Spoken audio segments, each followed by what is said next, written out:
An Illinois state lawmaker wants to bring the death penalty back to the land of Lincoln. Capital punishment was abolished in the state in 2011, but some still consider it an effective tool to prevent violent crime. Cole Hankey spoke with the man behind the bill, along with critics of the idea. Eyewitness News is keeping you connected to the Capitol.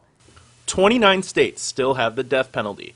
Representative David McSweeney wants to make that an even 30. He says, quote, "I believe Illinois continues to have a major problem with violent crime.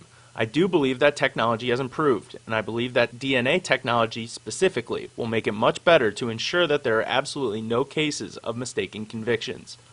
The Illinois Innocence Project Executive Director John Hanlon worked on death penalty cases for 22 years before the law was abolished. This has been tried and failed.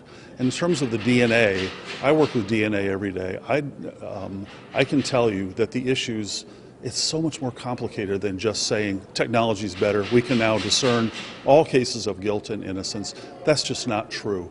Hanlon says the death penalty debate is always about politics. The death penalty is, in some states, and always has been, and always will be, a political tool. This is for politicians to say that they're tough on crime.